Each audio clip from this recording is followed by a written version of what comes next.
Uh, uh, okay, things seem to be pretty good so far. Hello, everyone. Welcome to the live read live stream for Alice Through the Looking Glass. I'm your host, John, and yeah, I'm just waiting for some people to show up. My throat's a little sore. I mean, just a tiny bit sore, but just in case, I'm taking a cough drop so that I'm able to perform this a bit better. But if there are any flubs, throughout this read, please keep that in mind. That said, I'm gonna give it, my all when I perform this book. See, I'm just making myself comfortable. Oh, Deadpool is kind of covered. Let's see. Yeah, you can see Deadpool right here.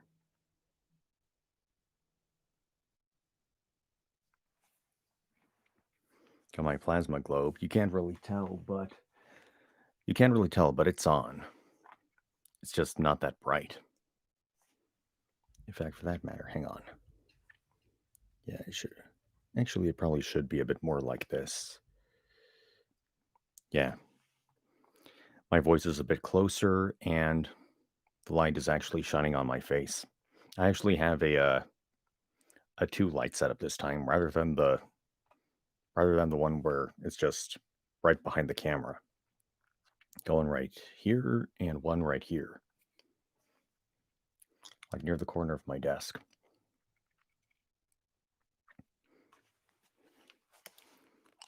Just put that back.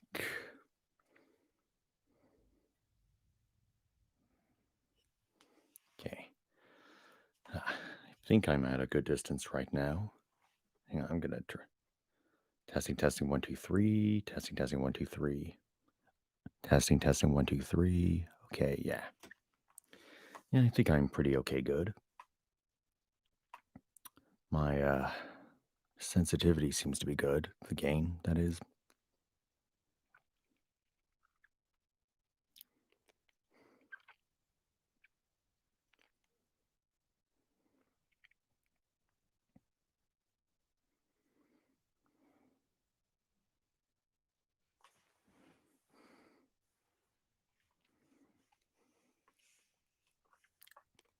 So, as many of you know, I've mostly been reading Lovecraft, and I completed 1984 recently, and all this horror, all this dystopia stuff, that's just been really draining on both me and I'm sure everyone watching these live streams. So I'm reading something a bit more upbeat, hence Alice Through the Looking Glass. For those of you who don't know, I read Alice in Wonderland like a couple months back or so, I believe, and yeah, I'm happy to finally get through this.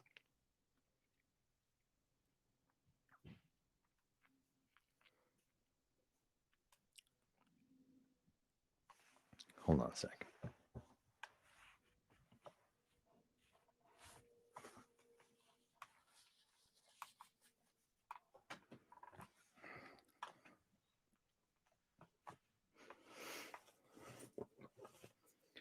I think I'll put on some lip balm as well.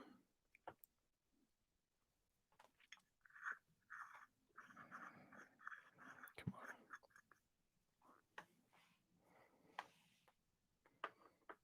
on. So yeah, I'll wait maybe another couple minutes or so.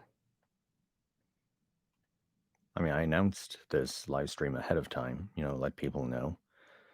Wasn't quite sure if I was going to be working this Saturday, but I'm positive that I am. I'm just waiting for the confirmation. I figured it was better to do it today rather than only have a half weekend to do a live stream. So here we are.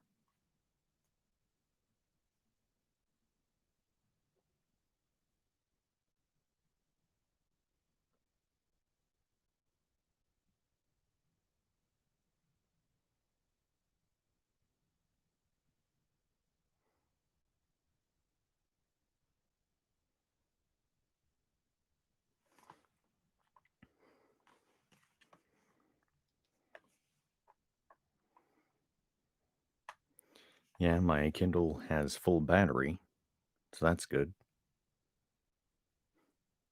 Weird how it adjusts like that. All I do is lower my head and it adjusts it adjusts the brightness. Brighter, darker. Brighter, darker. Brighter, darker.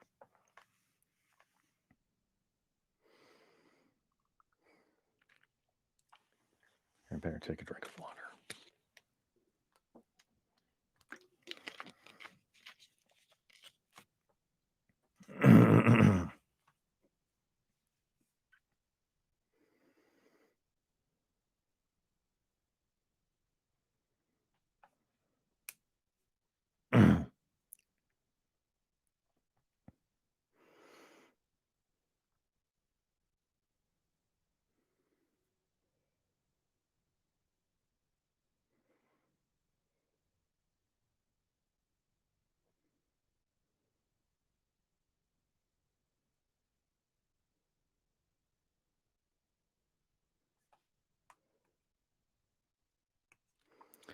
All right, how about we just give this book a go now? So here it is. This is Alice Through the Looking Glass. Chapter 1. Looking Glass House. One th- one thing was certain, that the white kitten had nothing to do with it. It was the black kitten's fault entirely, for the white kitten had been having its face washed by the old cat for the last quarter of an hour, and bearing it pretty well considering. So you see, so you see that it couldn't have had any hand in the mischief. The way, the way Dinah washed her children's faces was this. First, she held the poor thing down by its ear with one paw, and then with the other paw she rubbed its face all over, the wrong way, beginning at the nose, and just now, as I said, she was hard at work on the white kitten, which was lying quite still and trying to purr, no doubt feeling that it was all meant for its good.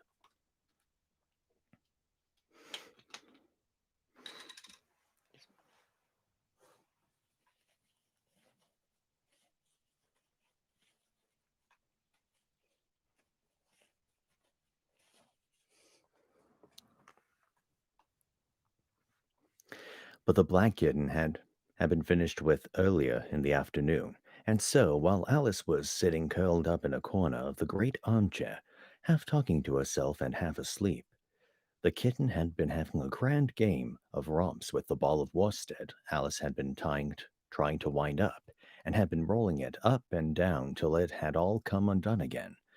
And there it was, spread over the hearth rug, all knots and tangles, with the kitten running after its own tail in the middle. Oh, you wicked, wicked little thing! Cried Alice, catching up the catching up the kitten and giving it a little kiss to make it understand that it was in disgrace. Really, Dinah ought to have taught you better manners. You ought, Dinah. You ought, you know you ought. She added, looking reproachfully at the old cat, and speaking in as cross a voice as she could manage. And then she scrambled back into the armchair, taking the kitten and the worsted with her, and began winding up the ball again.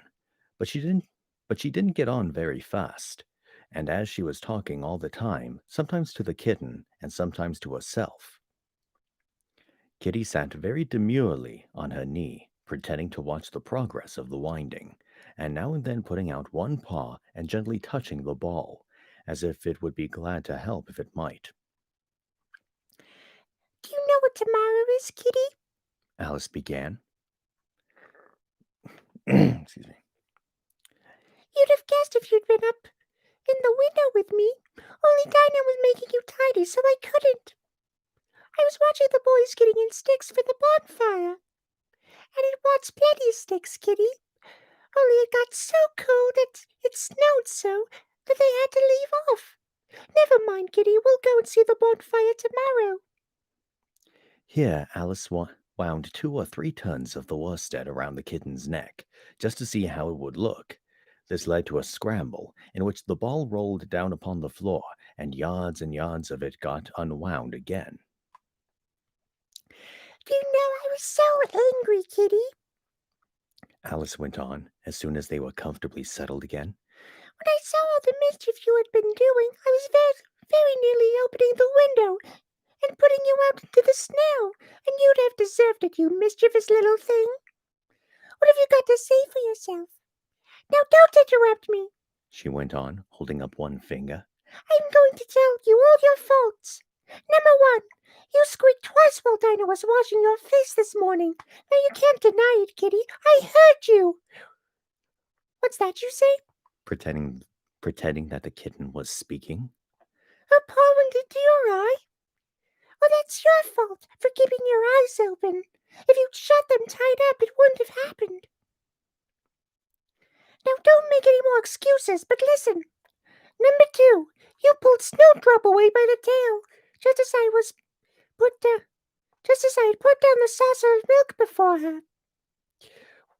What? You were thirsty, were you? How do you know she wasn't thirsty too?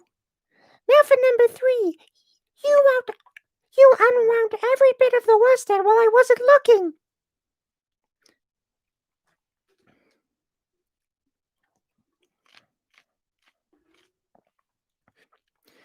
That's 3 faults, Kitty.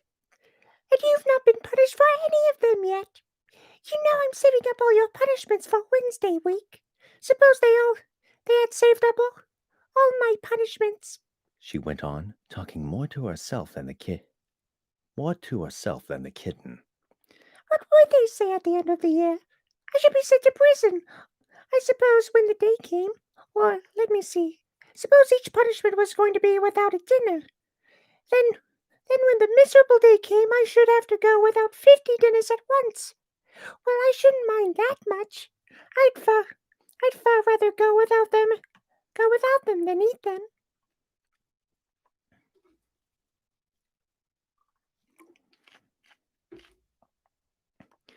Do you hear the snow against the window panes, Kitty?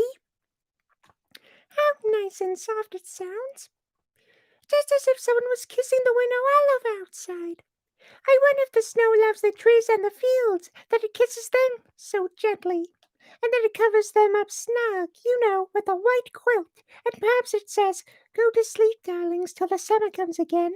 And when they wake up in the summer, Kitty, they dress themselves all in green and dance about whenever the wind blows. Oh, that's very pretty, cried Alice, dropping a ball of worsted to clap her hands. And I do so wish it was true. I'm sure the woods look sleepy in the autumn when the leaves are getting brown.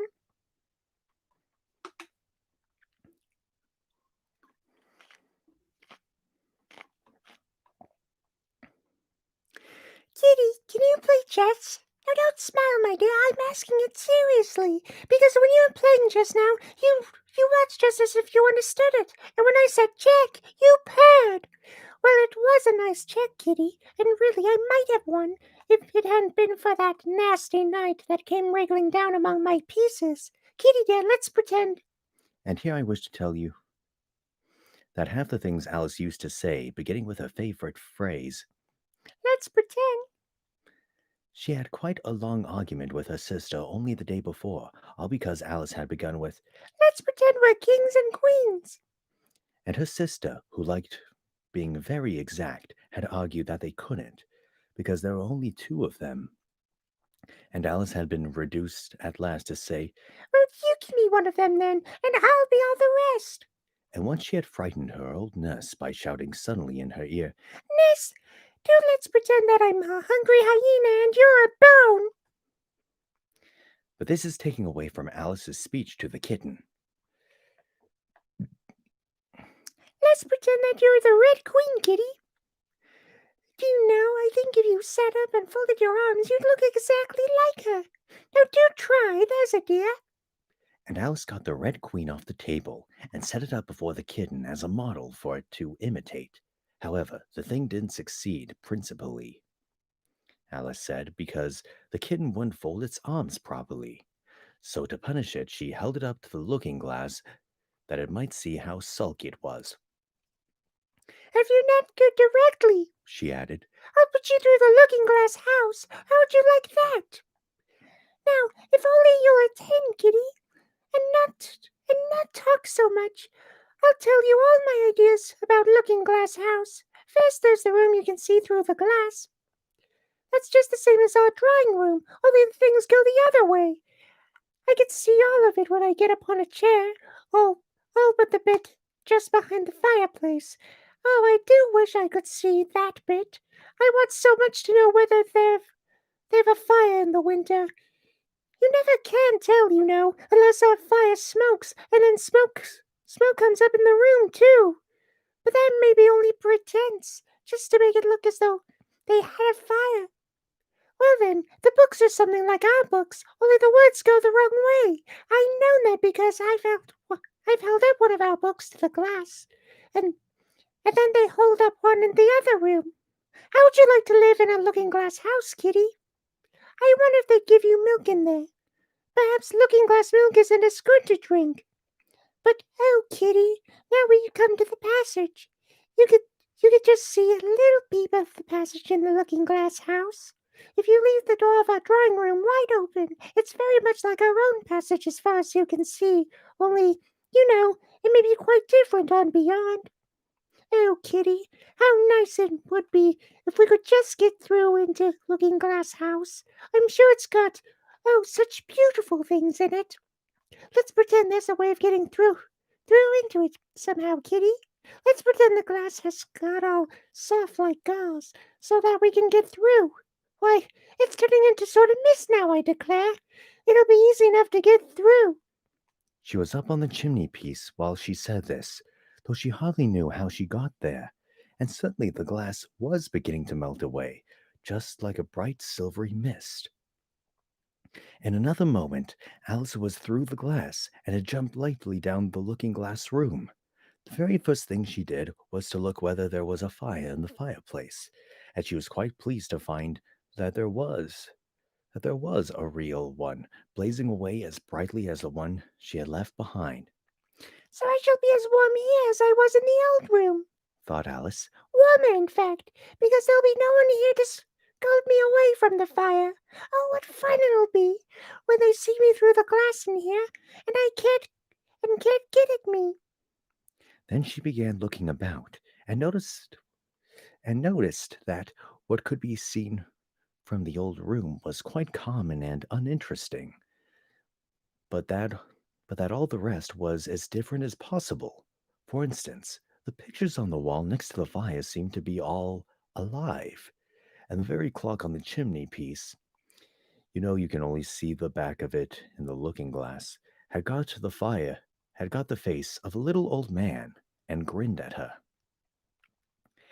They'll keep this room so tidy as the other. Alice thought to herself, as she noticed several of the chessmen down in the hearth among the cinders. But in another moment, with a little Oh, of surprise, she was down on her hands and knees, watching them. The chessmen were walking about, two and two. here the Red King and the Red Queen. Alice said in a whisper.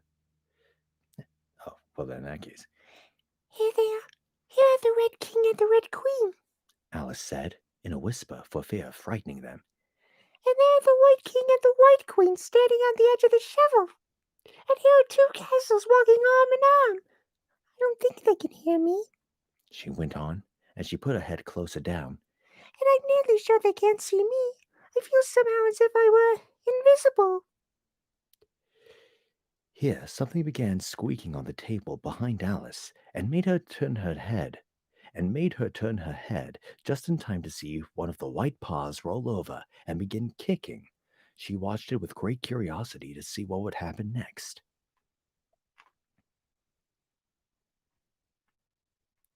"It is the voice of my child!" the White Queen cried out as she rushed past the king, so violently that she knocked him over among the cinders. "My precious Lily, my imperial kitten!" And she began scrambling wildly up the side of the fender. "Imperial fiddlestick!" said the king, rubbing his nose, which had been hurt by the fall. He had a He had a right to be a little annoyed with the queen, for he was covered with ashes from head to foot. Alice was very anxious to be of use, and as poor little Lily was nearly screaming herself into a fit, she hastily picked up the queen and set her on the table by the side of her noisy little daughter. The queen gasped and sat down. The rapid journey through the air had quite taken away her breath, and for a moment or two she could do nothing but hug the little Lily in silence. As soon as she had recovered her breath a little, she called out to the White King, who was sitting sulkily among the ashes. Mind the volcano! What volcano? Said the king, looking up anxiously into the fire, as if he thought he was the most likely place to find one. Blew me up! Pa- panted the queen, who was still a little out of breath. Mind you come up the regular way. Don't get blown up. Alice watched the White King as he slowly struggled up from bar to bar, till at last she said, Why, you'll be hours and hours getting to the table at that rate. I'd far better help you, hadn't I? but the king took no notice of the question. It was quite clear that he could neither hear her nor see her. So Alice picked him up very gently and lifted him across more slowly than she had lifted the queen, that she might take his breath away. But before she could put him on the table, she thought she might as well dust him a little. He was so covered with ashes. She said afterward that she had never seen in all her life such a face as the king made when he found himself in the air by an invisible hand and being dusted. He was far too astonished to cry out, but his eyes and his mouth went on getting larger and larger and rounder, till her hand shook so with laughing that she nearly let him drop on the floor. Oh, please don't make such faces, my dear. She cried out, quite forgetting that the king couldn't hear her. You make me laugh so that I can hardly look at you. And don't keep your mouth so wide open. All the ashes will get into it. There now, I think you're tidy enough. She added, as she smoothed his hair and set him upon the table near the queen. The king immediately fell flat on his back and lay perfectly still, and Alice was a little alarmed at what she had done, and went round the room to see if she could find any water to throw over him. However, she could find nothing but a bottle of ink, and when she got back with it, she found he had recovered, and he and the queen were talking together in a frightened whisper, so low that Alice could hardly hear what they said. The king was saying, I assure you, my dear, I turned cold to the very ends of my whiskers. to which the queen replied, You haven't got any whiskers. The horror of the moment, the king went on. I shall never, never forget. You will, though, The queen said, if you don't make a memorandum of it. Alice looked on with great interest as the king took an enormous memorandum book out of his pocket and began writing. A sudden thought struck her, and she took hold of the end of the pencil, which came some way over his shoulder, and began writing for him. The poor king looked puzzled and unhappy, and struggled with the pencil for some time without saying anything. But Alice was too strong for him, and at last he panted out, My dear, my dear, I really must get a thinner pencil. I can't manage this one bit. It writes all manner of things that I don't intend. What manner of things? said the queen, looking over the book in which Alice had put, The White Knight is sliding down the polka. He balances very badly. That's not a memorandum of your feelings. There was a book lying near Alice on the table, and while she sat watching the king, for she was still a little anxious about him, and had the ink all ready to throw over him, in case he fainted again, she turned over the leaves to find some part that she could read. Hold on. For it's all in some language I don't know. She said to herself. It was like this. And there's a picture in it of like some kind of poem, it looks like. Oh, that's interesting. The you see, on my end, the picture is backwards, so you really can't read it all that well. I mean, even right now, you can't really read it all that well because it's kind of blurry.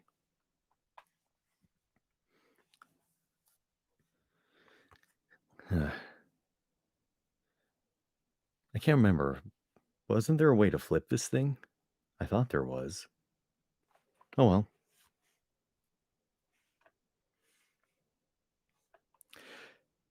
She puzzled over this for some time, but at last a bright thought struck her. Why, it's a looking glass book, of course. And if I hold it up to a glass, the words will go the right way again. This was the poem that Alice read. Jabberwocky. 'Twas a brillig, and the slithy toves did gyre and gimble in the web. All mimsy were the borogoves, and the mome wraiths outgrabe. Beware the Jabberwock, my son! The jaws that bite, the claws that catch. Beware the Jubjub bird, and shun the fruminous Bandersnatch. He took his vorpal sword in hand. Long time the manxome foe he sought. So rested he by the Tumtum tree, and so stood a while in thought. And as in uffish thought he stood, the Jabberwock, with eyes of flame, came whiffling through the tulgey wood, and burbled as it came. 1, 2, 1, 2, and through and through. The vorpal blade went snicker snack. He left it dead, and with its head he went galumphing back. And hast thou slain the Jabberwock? Come to my arms, my beamish boy. Oh, frabjous day, callooh, callay, he chortled in his joy. 'Twas brillig, and the slithy toves did gyre and gimble in the web. All mimsy were the borogoves, and the mome wraiths outgrabe. Oh, hey, Sam Kirby, how's it going?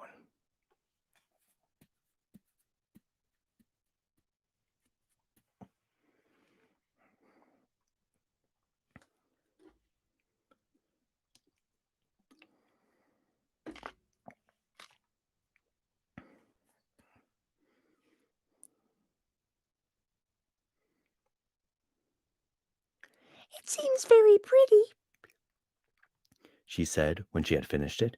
but it's rather hard to understand.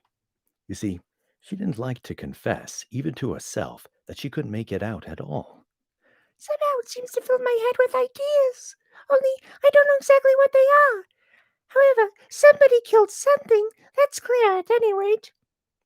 But how? Thought Alice, suddenly jumping up. If I don't make haste, I shall have to go back through the looking glass before I've seen what the rest of the house is like. Let's have a look at the garden first. She was out of the room in a moment and ran downstairs, or at least it wasn't exactly running, but a new invention for getting downstairs quickly and easily, as Alice said to herself. She just kept the tips of her fingers on the handrail and floated gently down without even touching the stairs with her feet. Then she floated on through the hall and would have gone straight out at the door in the same way if she hadn't caught hold of the doorpost. She was getting a little giddy, too, with so much floating in the air, and was rather glad to find herself walking again the natural way.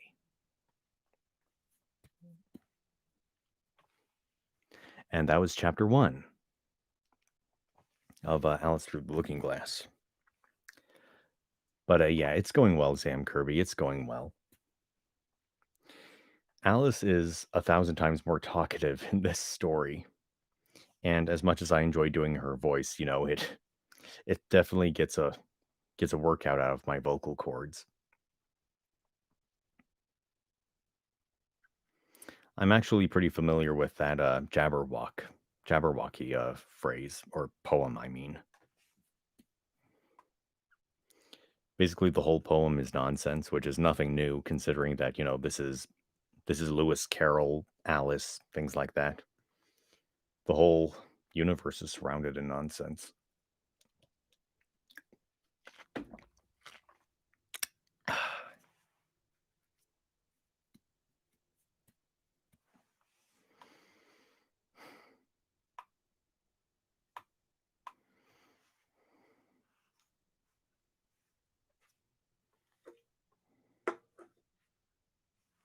Hold on a sec.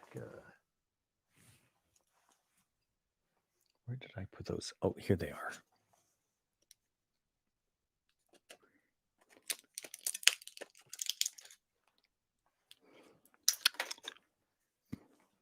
Cough drop.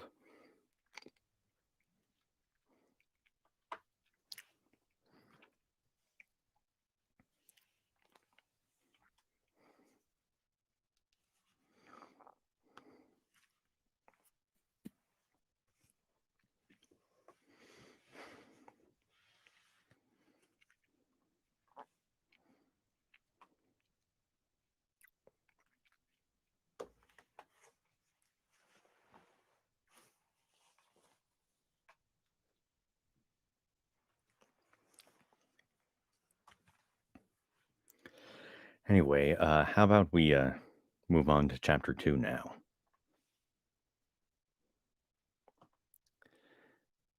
Chapter 2, The Garden of Live Flowers. I should see the garden far better. Said Alice to herself. If I could get to the top of that hill, and here's a path that leads straight to it. At least, no, it doesn't do that. After going a few yards along the path and turning several sharp corners. But I suppose it will at last. But how curiously it twists. It's more like a corkscrew than a path. Well, this turn goes to the hill, I suppose. No, it doesn't. This goes straight back to the house. Well then, I'll try it the other way.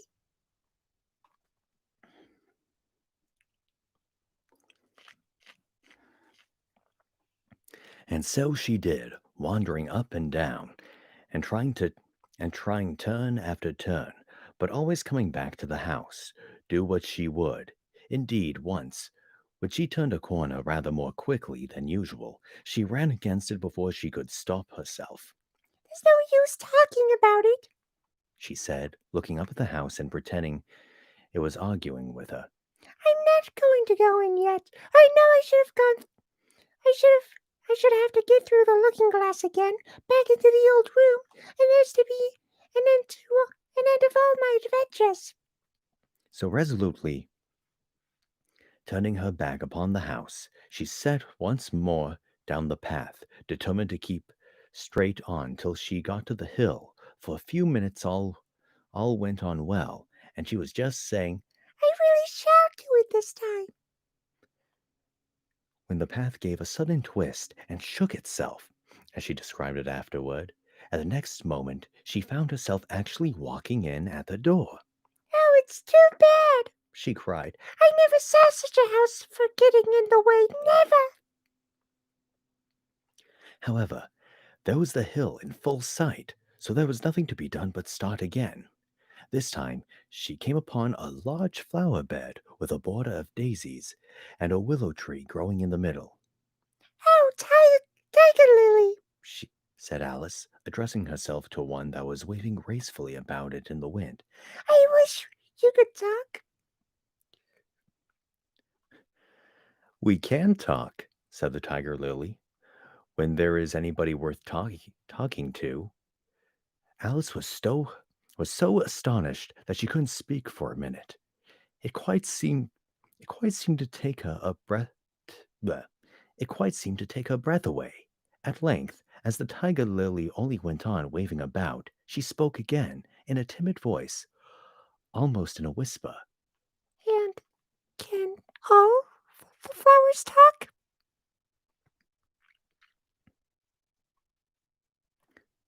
Oh, tiger lily, said Alice's. I wish you could talk. As well as you can, said the tiger lily, and a great deal louder. It isn't manners for us to begin, you know, said the rose, and I really was wondering when you'd speak. Said I to myself, her face has got some sense in it, though it's not a clever one. Still, you're the right color, and that goes a long way. I don't care about the color, the tiger lily remarked. If only her petals curled up a little more, she'd be all right. Alice didn't like being criticized, so she began asking questions. Aren't you sometimes frightened at being planted out here with nobody to care for you? There's the tree in the middle, said the rose. What else is it good for? But what could it do if any danger came? Alice asked. It could bark, said Rose.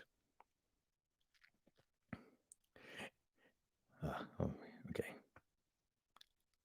Oh, man. Sometimes coming up with a voice on the spot is pretty difficult. It says rough. It says rough. Whoa.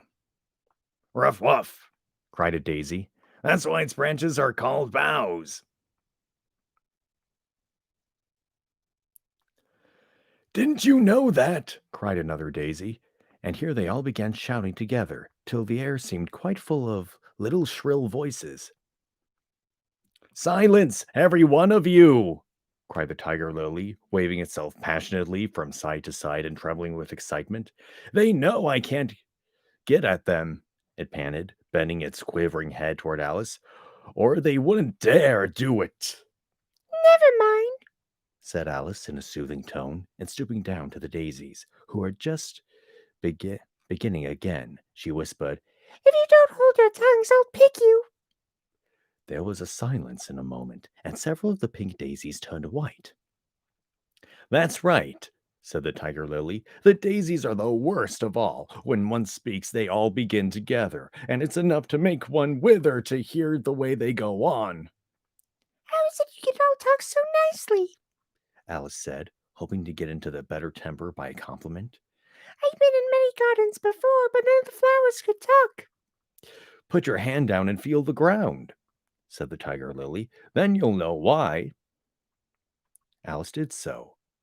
It's very hard, she said. But I don't see what that has got to do with it. In most gardens, the tiger lily said, they make the beds too soft so that the flowers are always asleep. This sounded a very good reason, and Alice was quite pleased to know it. I never thought of that before, she said. It's my opinion that you never think at all, the rose said in a rather severe tone.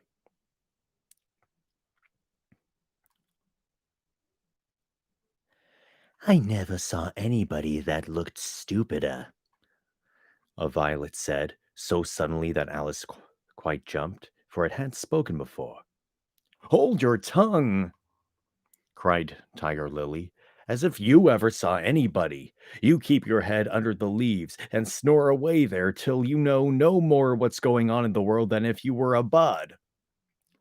Are there many more people in the garden besides me? Alice said, not choosing to notice the rose's last remark. There's one other flower in the garden that can move about like you, said the rose. I wonder how you do it. You're always wondering, said the tiger lily, but she's more bushy than you are. Is she like me? Alice asked eagerly, for the thought crossed her mind. There's another little girl in the garden somewhere. Well, she has the same awkward shape as you, the rose said, but she's redder, and her petals are shorter, I think. Her petals are done up close, almost like a dahlia, the tiger lily interrupted. Not tumbled about anyhow, like yours. But that's not your fault, the rose added kindly. You're beginning to fade, you know, and then one can't help one's petals getting a little untidy. Alice didn't like this idea at all, so to change the subject, she asked, Does she ever come out here?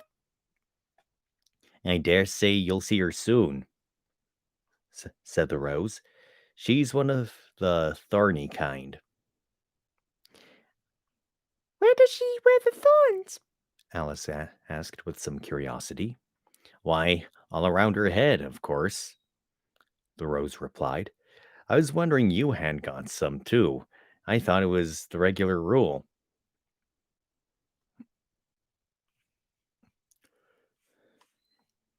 She's coming, cried the Larkspur. I hear her footsteps, thump thump, along the gravel walk. Alice looked round eagerly and found that it was the Red Queen.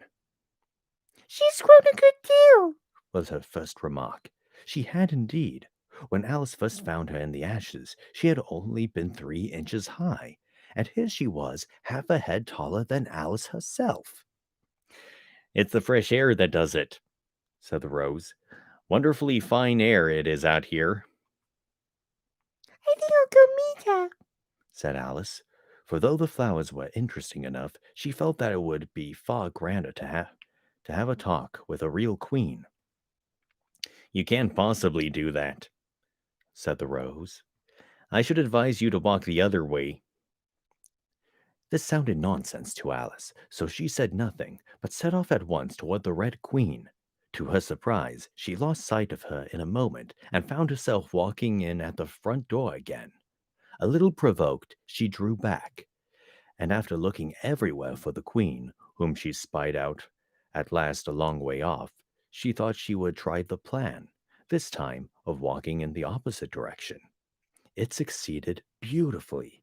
She had not been walking a minute before she found herself face to face with the Red Queen, and in full sight of the hill she she had been so long aiming at. What? Where do you come from? Said the Red Queen. And where are you going? Look up, speak nicely, and don't twiddle your fingers all the same. Alice attended to all these directions and explained as well as she could that she had lost her way. I don't know what you mean by your way, said the Queen. All the ways about here belong to me. But why did you come out here at all? She added in a kinder tone. Curtsy while thinking what to say. It saves time. Alice wondered a little at this, but she was too much in awe of the Queen to disbelieve it. I'll try it when I go home. She thought to herself. The next time I'm a little late for dinner. It's time for you to answer now, the Queen said, looking at her watch. Open your mouth a little wider when you speak, and always say, Your Majesty. I only want to see what the garden was like, Your Majesty. Your Majesty. That's right, said the Queen, patting her on the head, which Alice didn't like at all. Though when you say garden, I've seen gardens compared with which this would be a wilderness. Alice didn't dare argue at this point, but went on. And I thought I'd try to find my way to the top of the hill. When you say hill, the Queen interrupted, I could show you the hills in comparison with which you'd call a valley, No, I shouldn't. said Alice, surprised into contradicting her at last. A hill can't be a valley, you know. That would be nonsense. The Red Queen shook her head. You may call it nonsense if you like, she said, but I've heard nonsense compared with which that would be as sensible as a dictionary. Alice curtsied again, as if she was afraid from the Queen's tone that she was a little offended, and when they walked on in silence till they got to the top of the hill. For some minutes Alice stood without speaking, looking out in all directions over the country, and a most curious country it was. There were a number of tiny little brooks running straight across it from side to side, and the ground between was divided up into squares by a number of little green hedges that reached from brook to brook. I declare it's marked just like a large chessboard. Alice said at last. There ought to be some men moving about somewhere, and so there are. She added in a tone of delight, and her heart began to beat quick with excitement as she went on. It's a great, huge game of chess that's being played all over the world. If this is the world, you know. Oh, what fun it is. Oh, I wish I was one of them. I wouldn't mind being a pawn, if only I might join. Though, of course, I should like to be a queen best. She glanced rather shyly at the real queen as she said this, but her companion only smiled pleasantly and said, "That is easily managed. You can be the White Queen's pawn if you like, as Lily's too young to play, and you're in the second square. And you're in the second square to begin with. And you get to the eighth square, you'll be a queen." Just at this moment, somehow or other, they began to run. Alice never could quite make out, in thinking it over afterward, how it was that they began. All she remembers is that they were running hand in hand, and the queen went so fast that it was all she could do to keep up with her. And still the queen kept crying, "Faster! Faster!" But Alice felt she could not go any faster, though she had no breath left to say so. The most curious part of the thing was that the trees and other things round them never changed their places at all. However fast they went, they never seemed to pass anything. I wonder if all the things move along past with us. Thought poor puzzled Alice, and the queen seemed to guess her thoughts, for she cried, "Faster! Don't try to talk!" Not that Alice had any idea of doing that. She felt as if she would never be able to talk again. She was getting so much out of breath, and still the queen cried, "Faster! Faster!" but and dragged her along. Are we nearly there? Alice managed to pant out at last. "Nearly there," the, qu- the queen replied. "Why, we passed it 10 minutes ago. Faster!" And they ran on for a time in silence, and the wind whistling in Alice's ears, almost blowing her hair off in her head, she fancied. "Now, now!" cried the queen. "Faster, faster!" And they went so fast that at last they seemed to skim through the air, hardly touching the ground with their feet, till suddenly, just as Alice was getting quite exhausted, they stopped, and she found herself sitting on the ground, breathless and giddy.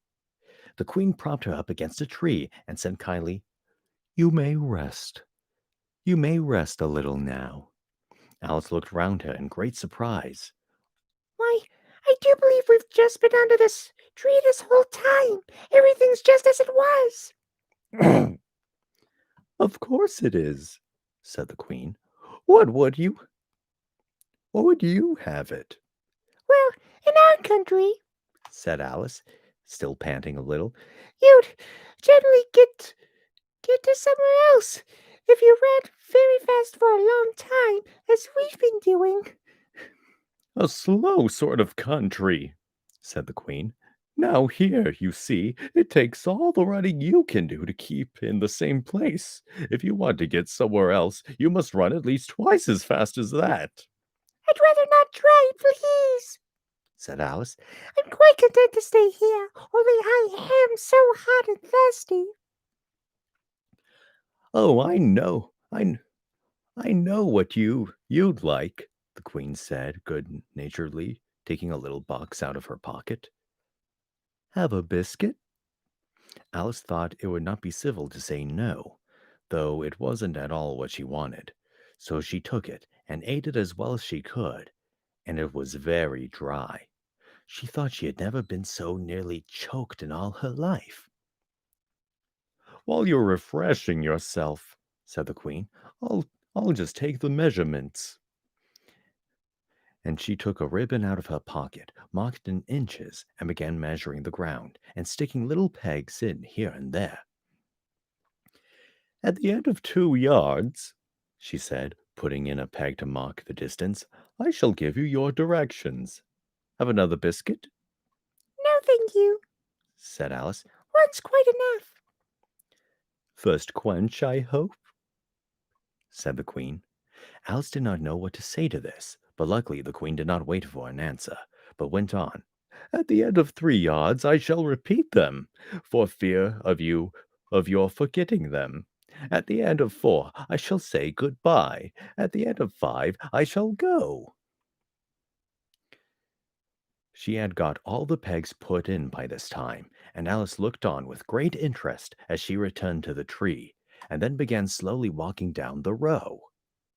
At the 2-yard peg, she faced round and said, "A pawn goes 2 squares at its first move, you know. So you'll go very quickly through the third square, by railway, I should think, and you'll find yourself in the fourth square in no time. Well, that square belongs to Tweedledum and Tweedledee. The fifth is mostly water.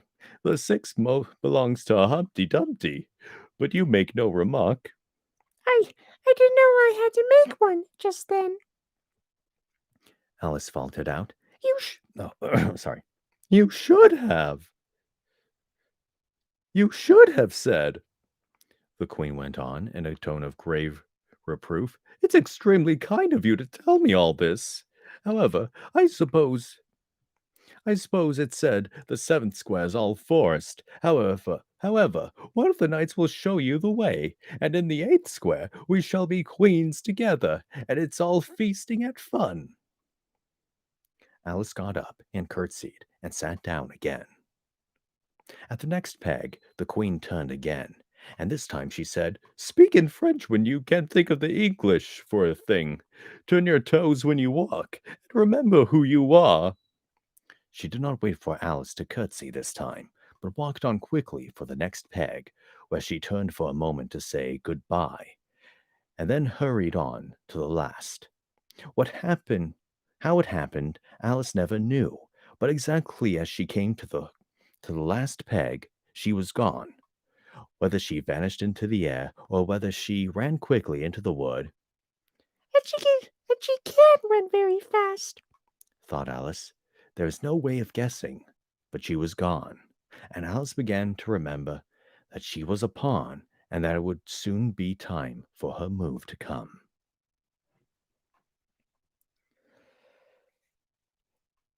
Oh man. That was that was chapter 2 of Alice Through the Looking Glass.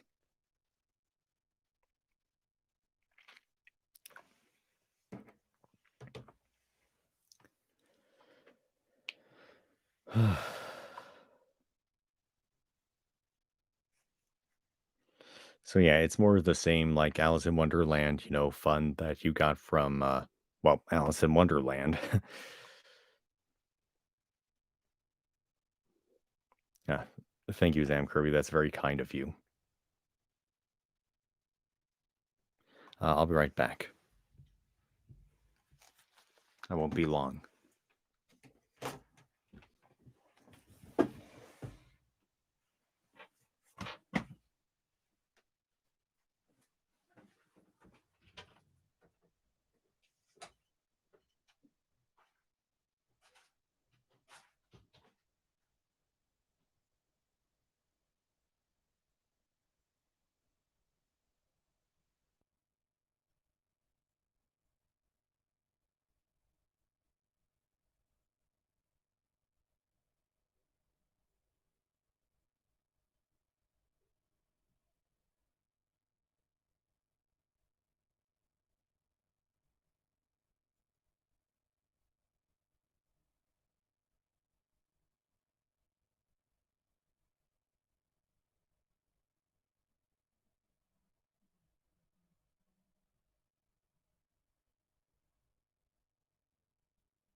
And I am back. Just wait for the camera to... Okay. Brightness is fine again. Okay. Just gotta adjust the mic.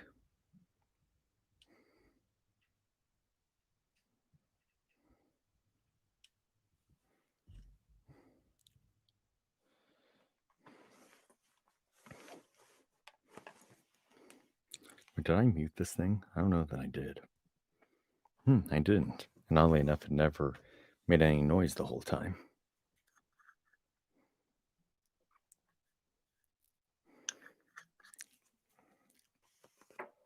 Here, I just need to check something on this book. Oh, come on. Go to. Let's see.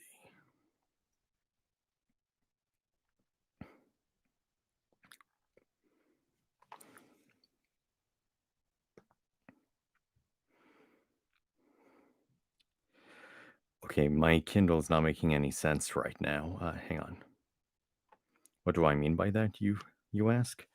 I mean, I'm looking at the table of contents for the book itself, and it says that there are 87 pages, but all the chapters are marked that they're all on page 87.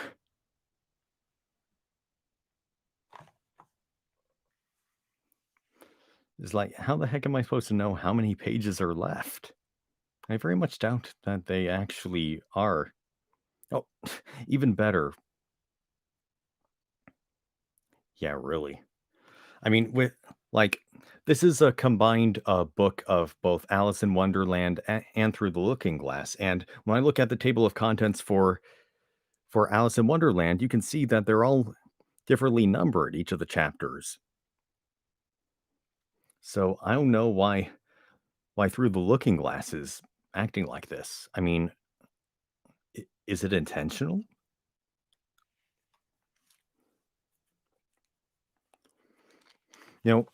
I'd say it might be a mistake, but this is Alice in Wonderland we're talking about, so anything is possible. Or, it's just Alice, Alice's Adventures in Wonderland.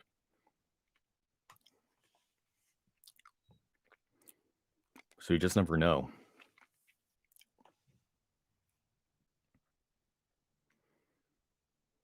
I mean, even in the little corner right here, it says page 87 of 87.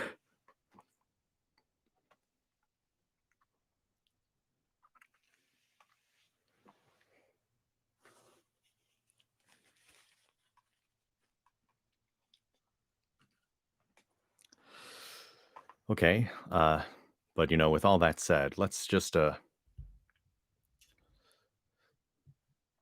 on.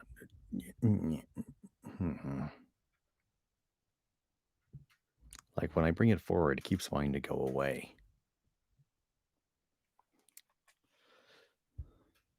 Wait, hold on.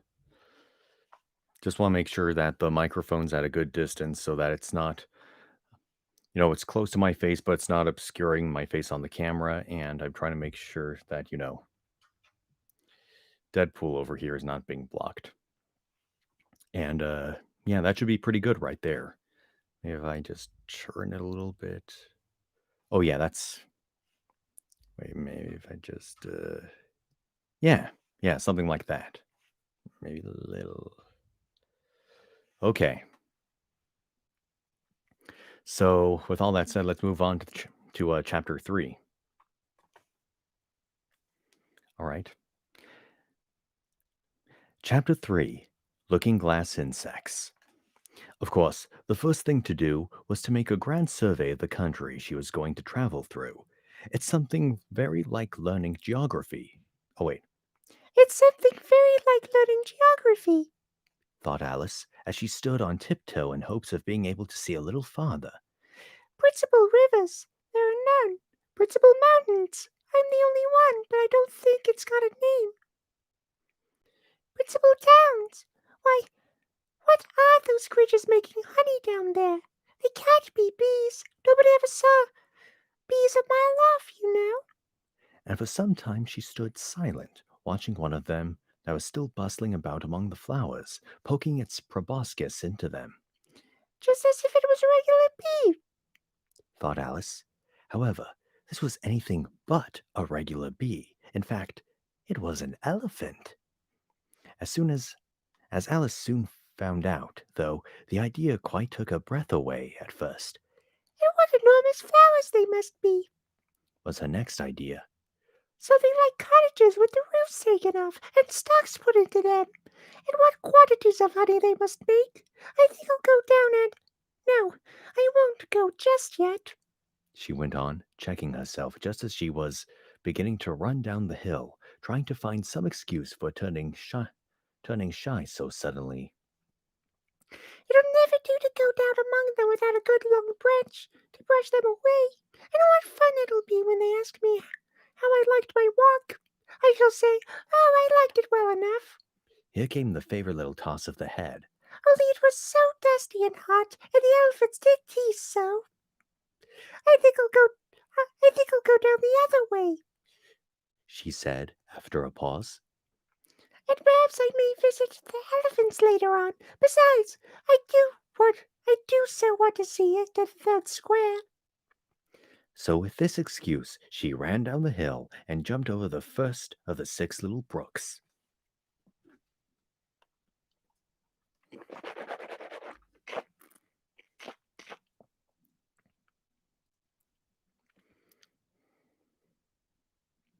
Tickets, please.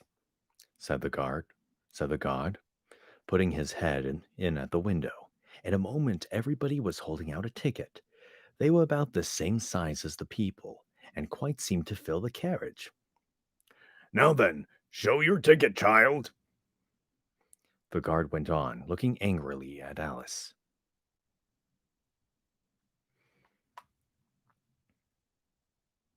Oh, hello there. I'm just reading Alice through the looking glass, and I'm doing all these different voices for the characters. It's a good exercise for me, for my vocal cords. And I just enjoy reading stories out loud and bring characters to life. That's what the heck is going on.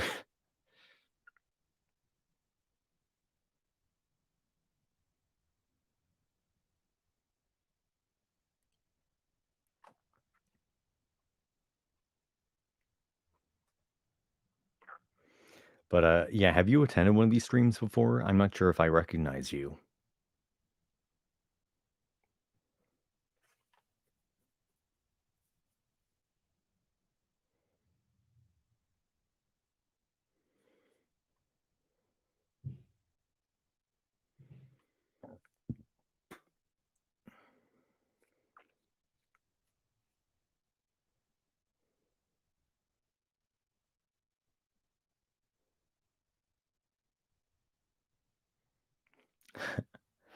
Yeah, that's usually how most people end up here. I somehow get into their recommended, and I don't know why. I don't understand the YouTube algorithm whatsoever. But but I trust you. We're all friendly people here. Zam Kirby right here, whose name you see in the chat. He's cool, and I'm sure you're cool too. I'm trying to adjust the brightness of this thing, and it's a little bright.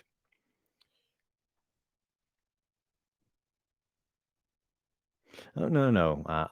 I knew what you meant. I knew what you meant.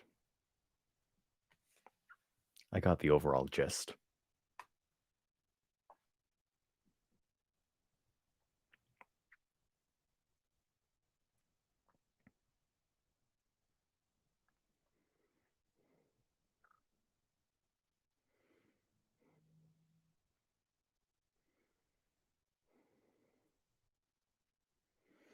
But where was I?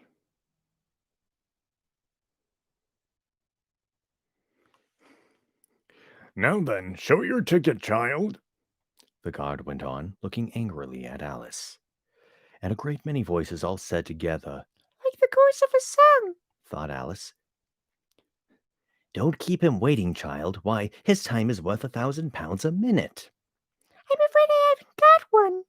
Alice said in a frightened tone. There wasn't a ticket. A ticket office where I came from. And again the chorus of voices went on. There wasn't a room for one where she came from. The land there is worth 1,000 pounds an inch.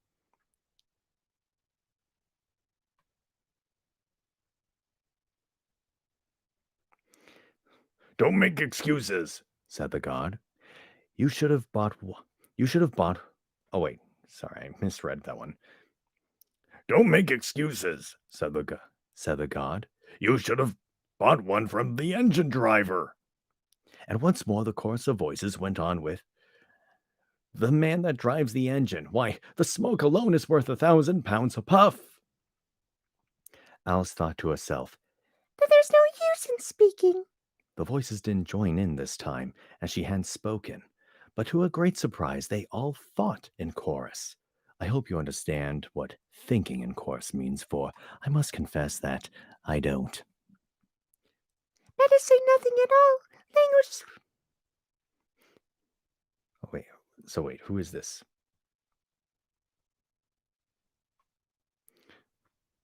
Or wait, sorry. It says better say nothing at all. Language is worth 1,000 pounds a word. I wasn't sure if it was Alice saying it or the voices, thinking in their thoughts. I think it's the voices thinking in their thoughts. Better say nothing at all. Language is worth 1,000 pounds a word. I shall dream about 1,000 pounds tonight. I know I shall, thought Alice. All this time, the god was looking at her, first through a telescope, then through a microscope, and then through an opera glass. At last, he said, You're traveling the wrong way, and shut up the window. Oh. You're traveling the wrong way. And shut up the window and went away. So young a child, said the gentleman sitting opposite of her. He was dressed in white paper. Ought to know which way she's going, even if she doesn't know her own name. A goat that was sitting next to the gentleman in white shut his eyes and said in a loud voice, She ought to know her way to the ticket office, even if she doesn't know her alphabet. There was a beetle sitting next to the goat. It was a very queer carriage full of passengers altogether. And as the rule seemed to be that they should all speak in turn, he went on with, She'll have to go back here from here as luggage. Alice couldn't see who was sitting beyond the beetle, but a hoarse voice spoke out next. Change engines, it said.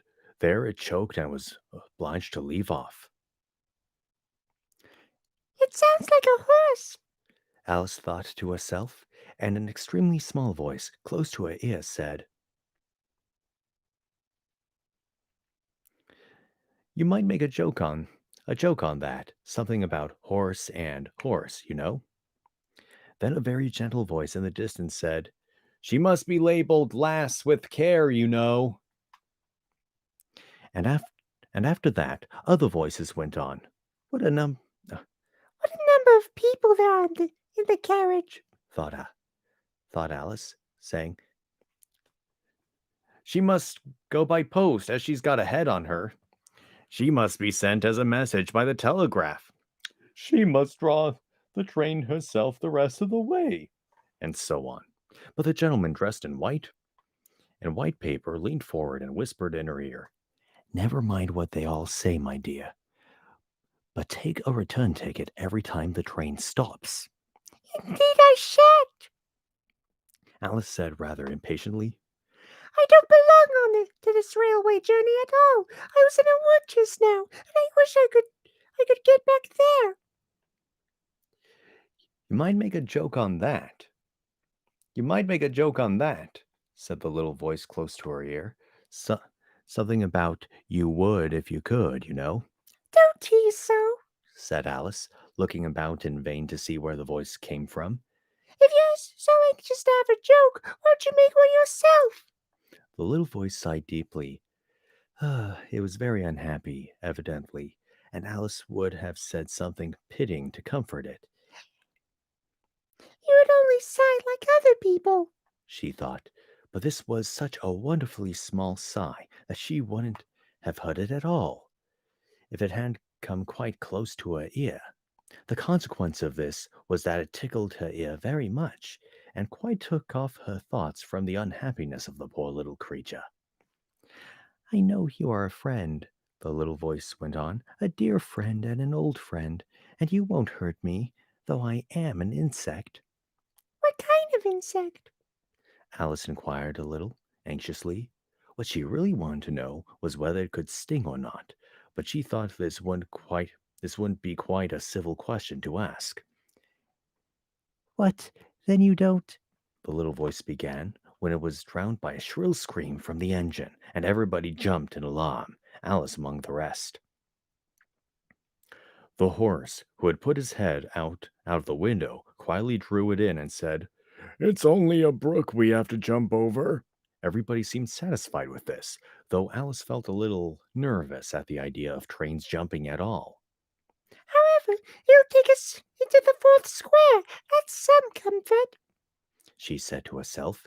In another moment, she felt the carriage rise straight up into the air, and in her fright she caught at the thing nearest to her hand, which happened to be the goat's beard. But the beard seemed to melt away as she touched it, and she found herself sitting quietly under some trees, while the gnat, for that was the insect that she had been talking to, was balancing itself on a twig just over her head and fanning her with its wings. It certainly was a very large gnat, About the size of a chicken. Alice thought. Still, she couldn't feel nervous with it after they had been talking together for so long. Then you don't like all insects? The gnat went on, as quietly as if nothing had happened. I like them when they talk. Alice said, None of them ever talk where I come from. what sort of insects do you rejoice in where you come from? The gnat inquired. I don't rejoice in insects at all, Alice explained. because I'm rather afraid of them. At least the large kinds. But I could tell you the names of some of them. Of course, they answer to their names, the gnat remarked carelessly. I never knew them to do it. What's the use of their having names? The gnat said, when they won't answer to them, No use to them, said Alice. but useful to the people that named them, I suppose. If not, why do things have names at all? I can't say, the gnat replied. Further on, in the wood down there, they've got no names. However, go on with your lists of insects. You're wasting time. Well, there's the horsefly. Alice began, counting off the names on her fingers. All right, said the gnat.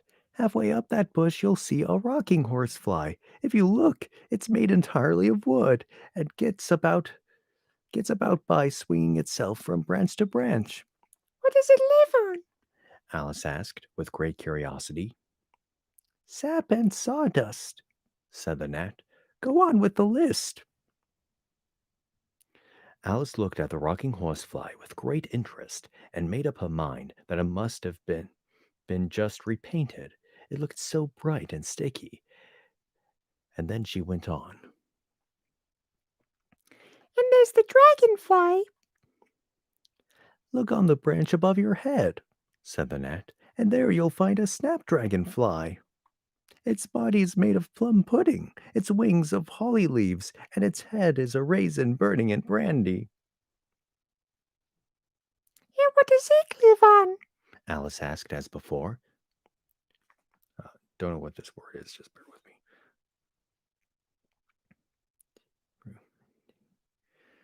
An old-fashioned dish consisting of whole wheat boiled in milk.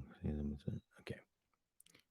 Frumenty and mince pie, the gnat replied, and it makes its nest in a Christmas box.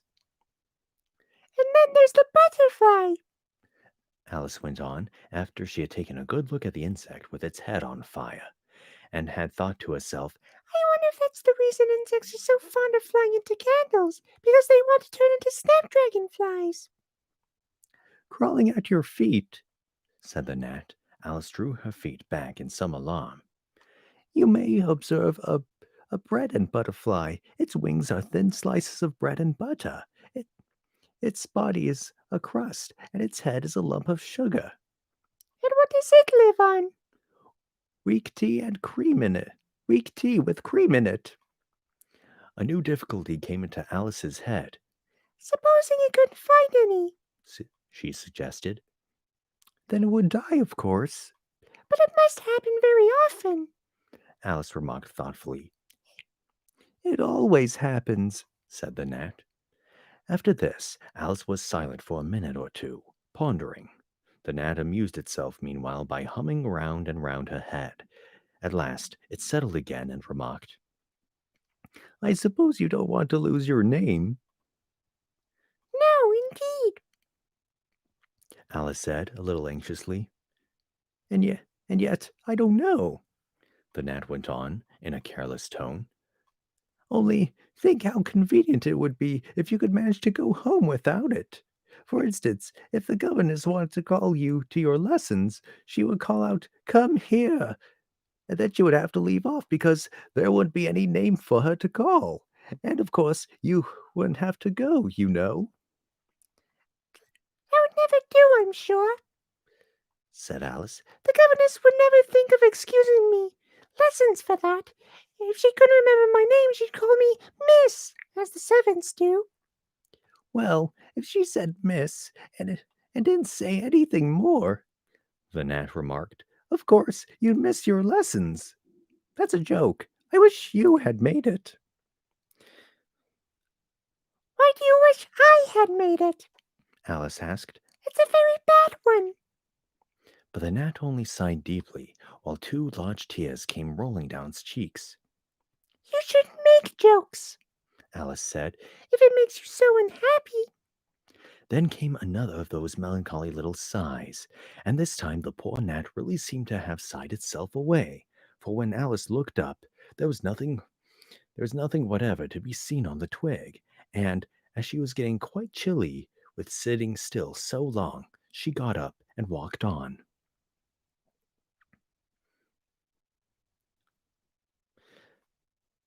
She very soon came into an open field with a wood on the other side of it. It looked much darker than the last wood, and Alice felt a little timid about going into it. However, on second thoughts, she made up her mind to go on. I surely won't go back, she thought to herself, and this was the only way to the 8th square. This must be the wood, she said thoughtfully to herself, where things have no names. I wonder what'll become of my name when I go in. I shouldn't like to lose it at all, because they'd have to give me another, and it would almost certainly be an ugly one. But then the fun would be trying to find the creature that had got my old name. That's just like the advertisements. You know, when people lose dogs, answers to the name of Dash. Hand out a brass collar, just fancy collar. Everything you meet, Alice. Till one of them answered, only they wouldn't have answered at all if they were wise.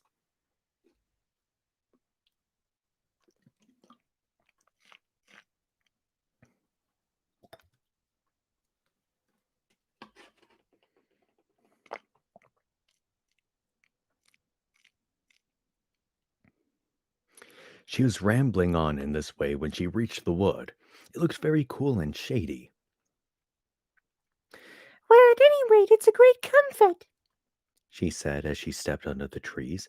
after being so hot, to get into what? She went on, rather surprised at not being able to think of the word. I mean, to get under this, you know. Putting her hand on the trunk of the tree. What does it call itself, I wonder? I do believe it's got no name. Why, to be sure it hasn't. She stood silent for a minute, thinking. Then she suddenly began again.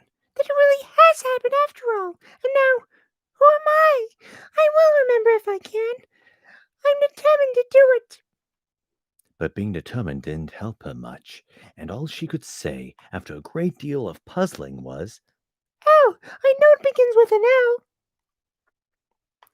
Just then, a fawn came wandering by. It looked at Alice with its large, gentle eyes, but it didn't seem at all frightened. Here then, Hear them! Alice said as she held out her hand and tried to stroke it, but it only started back a little, and then stood looking at her again.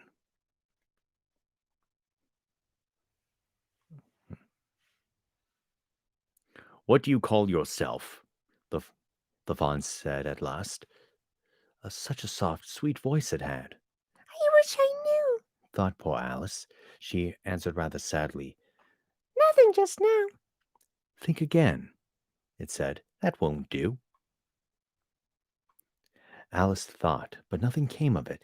Please, would you tell me what you call yourself? She said timidly. I think that might help a little. I'll tell you if you come a little further on, the fawn said. I can't remember here.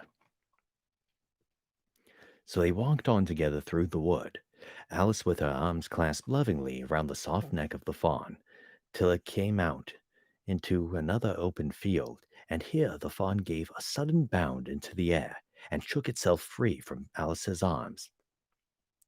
I'm a fawn, it cried out in a voice of delight, and dear me, you're a human child.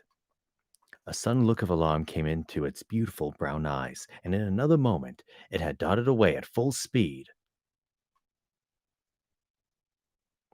Alice stood looking after it, almost ready to cry with vexation at having lost her dear little fellow traveler so suddenly. However, I know my name now, She said. That's some comfort. Alice, Alice, I won't forget it again. And now, what are these finger posts? Ought I to follow, I wonder? It was not a very difficult question to answer, as there was only one road through the wood, and the two finger posts both pointed along with it. I'll settle it, Alice said to herself. When the road divides, they point in different ways. But this did not seem likely to happen. She went on and on, a long way, but wherever the road divided, there were sure to be two finger posts pointing the same way, one marked to Tweedledum's house, and the other to the house of Tweedledee. I do believe, said Alice at last, that they live in the same house. I wonder I never thought of that before, but I can't stay here long. I'll just call and say, how do you do? And ask them the way out of the wood. If I could only get to the 8th square before it gets dark. So she wandered on, talking to herself as she went, till, on turning a sharp corner, she came upon two fat little men so suddenly that she could not help starting back. But in another moment she recovered herself, feeling sure that they must be. And that was chapter 3 of Alice in Wonderland.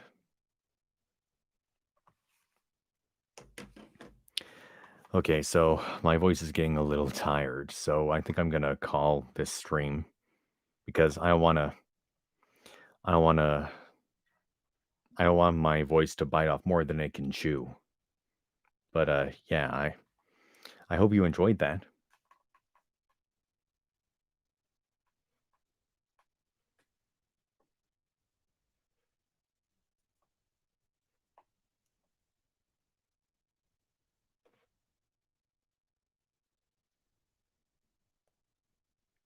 Oh, that's good. That's really good.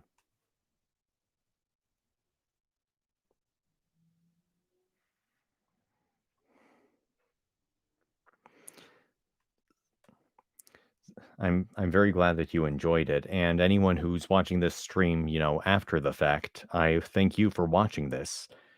And my next stream will be this Sunday at 4 p.m. And I hope to see you all then. I really enjoyed doing this. It's a good exercise to do all these different voices, and again, it's a big relief from all the dark, scary stuff that we've been reading as of late. I mean, this is still a very strange story, but it's very lighthearted and fun by comparison. So I'm glad that I was able to do this to take a break from all that. So again, thanks for watching, and I hope to see you during my next live stream. Okay, bye.